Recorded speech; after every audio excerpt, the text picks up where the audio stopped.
안녕하십니까 성도 여러분. 오늘은 제7과 둘째 날 우리의 위대하신 아버지라는 제목으로 함께 말씀 나누겠습니다. 말씀 나누기 전에 기도하겠습니다. 하늘에 계신 아버지 하나님, 오늘 특별히 하나님의 말씀을 통하여 우리의 위대하신 아버지라는 제목을 우리 함께 말씀을 나눕니다.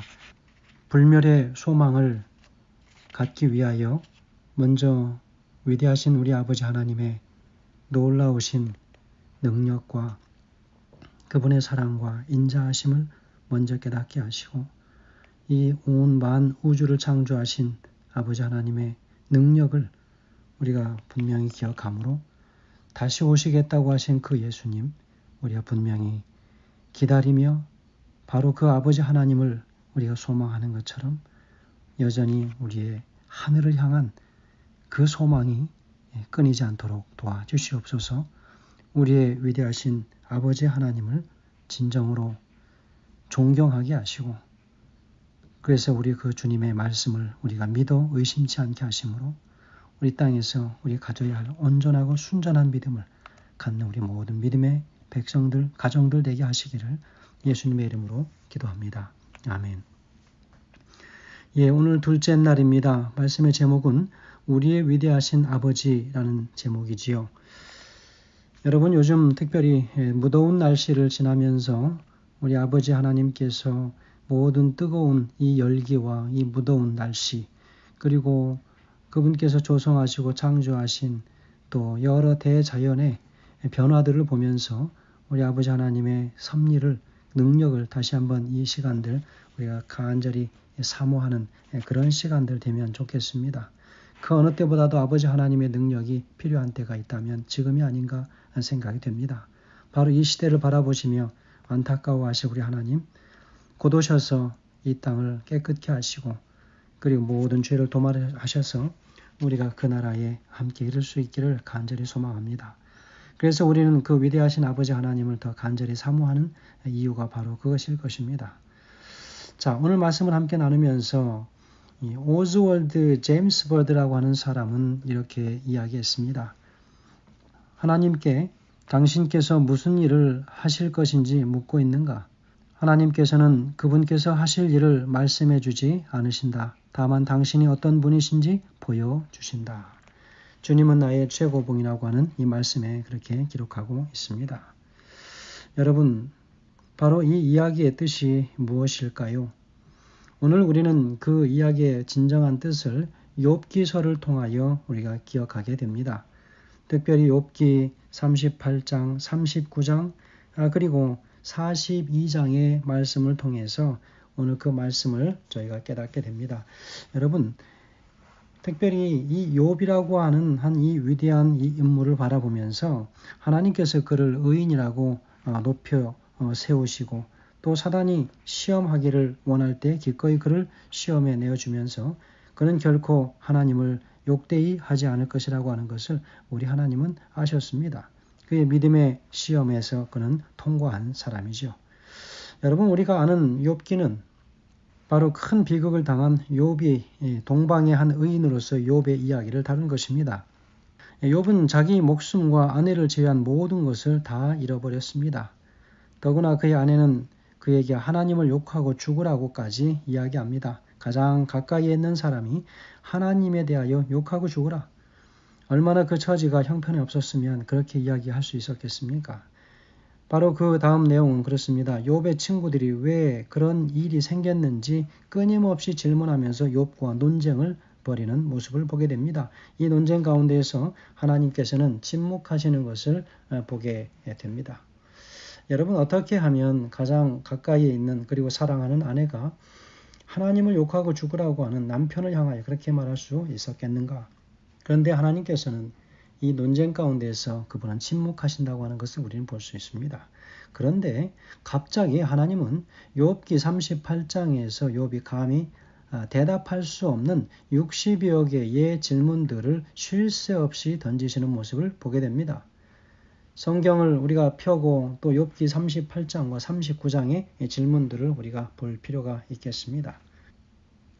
하나님의 마지막 질문 후에 욥이 대답하지요. 40장 4절과 5절에서 그렇게 이야기합니다. 보소서 나는 비천하오니 무엇이라 주께 대답하리이까? 손으로 내 입을 가릴 뿐이로소이다. 내가 한 번 말하였사온즉 다시는 더 대답지 아니하겠나이다. 그랬습니다. 여러분 특별히 이 욥기 40장 4절과 5절의 말씀에서 그는 더 이상 대답지 않겠다라고 이야기합니다.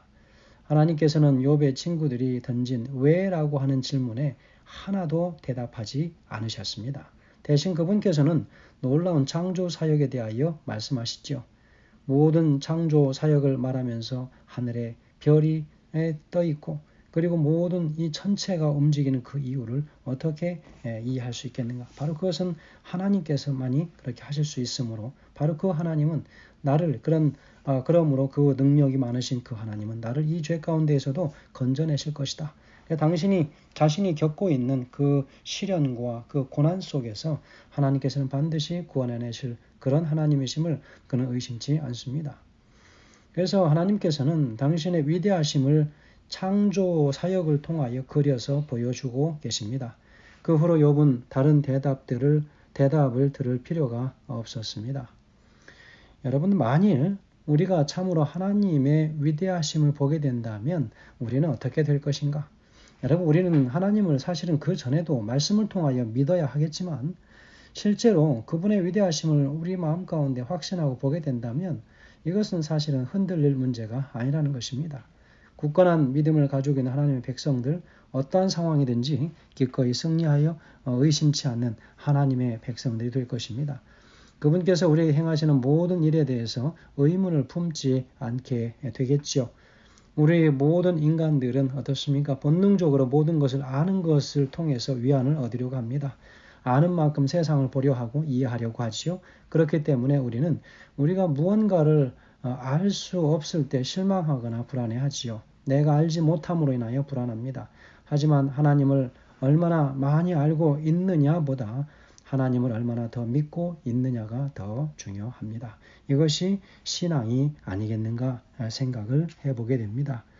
이 놀라운 이 하나님의 이 섭리, 창조 사역을 통하여 보여주시는 그분의 역설적인 설명을 우리가 보지 않습니까? 그래서 우리 소망과 이루는 우리가 얼마나 작은 존재인지를 다시 한번 깨닫게 해주게 됩니다. 자, 그러면 38장과 39절의 말씀을 좀 더 구체적으로 살펴보는 시간을 좀 갖도록 하겠습니다. 여러분 38장의 말씀을 우리가 먼저 살펴본다면 1절에서 3절까지 보면 하나님께서 욥을 책망하시는 모습을 보게 됩니다.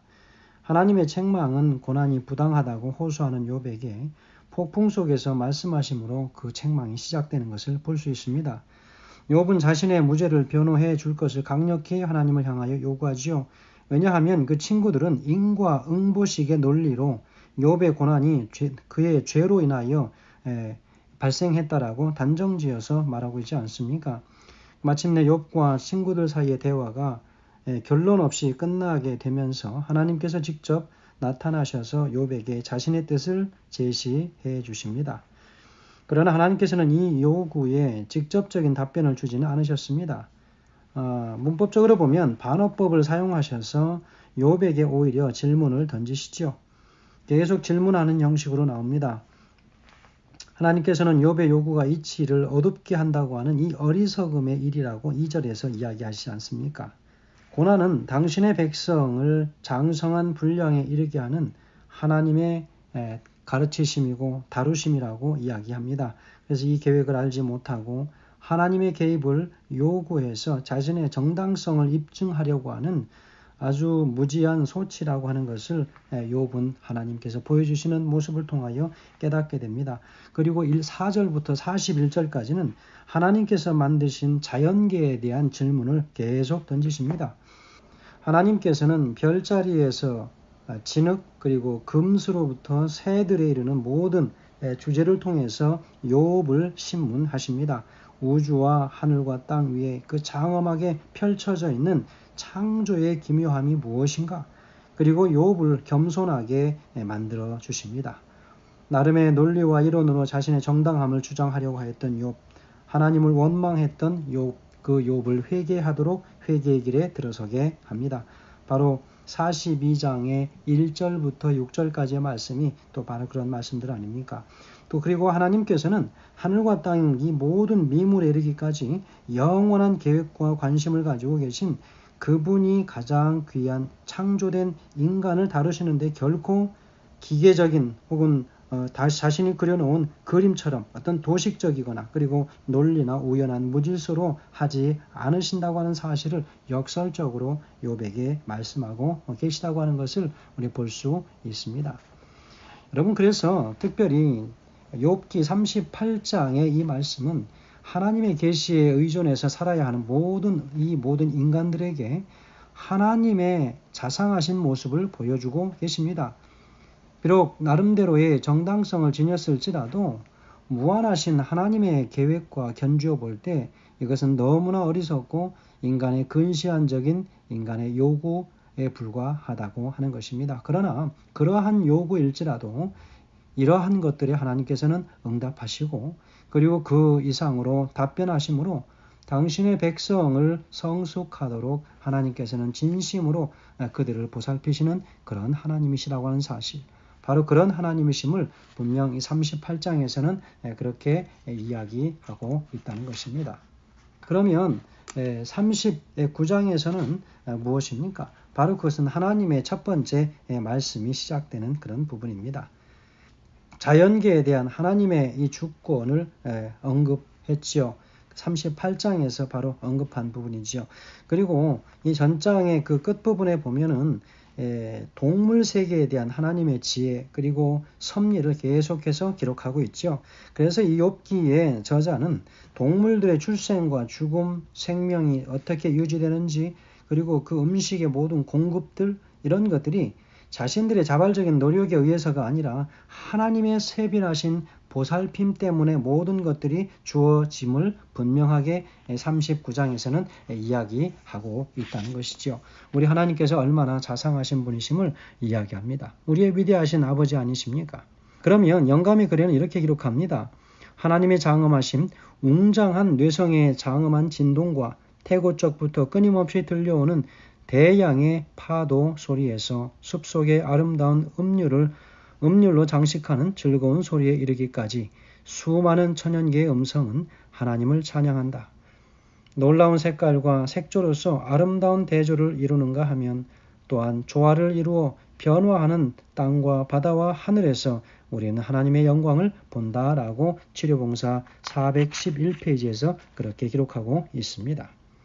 만일 우리가 참으로 하나님의 위대하심을 보게 된다면 그분께서 우리에게 행하시는 모든 일에 대해서 우리는 결코 의심을 품지 않게 될 것입니다. 성도 여러분, 그러므로 우리는 시시때때로 하나님의 창조하신 모든 이 자연과 천체의 섭리를 우리가 볼 필요가 있습니다. 그리고 하나님의 말씀을 통하여 주어주신 그 모든 기록들을 우리가 보므로 그분의 사랑과 그 자비하심이 얼마나 충만하신 분이심을 우리가 다시 한번 말씀을 통하여 깨닫게 됩니다. 여러분, 그럴 때에 우리의 믿음을 흔드는 이 많은 세상의 유혹 속에서도 결코 우리의 소망을 흔들지 못하게 될 것이며 또한 그런 소망을 결코 우리는 잃어버리는 일이 없게 될 것입니다. 왜냐하면 그 소망의 근원 되신 우리 하나님께서 불변하시기 때문에 우리 또한 그 말씀을 통하여 깨닫는 하늘의 소망을 갖는 하나님의 백성들은 결코 그 믿음에 조금 더 흔들림이 없어야 할 것을 다시 한번 확신하면서 오늘 말씀을 줄이겠습니다. 감사합니다.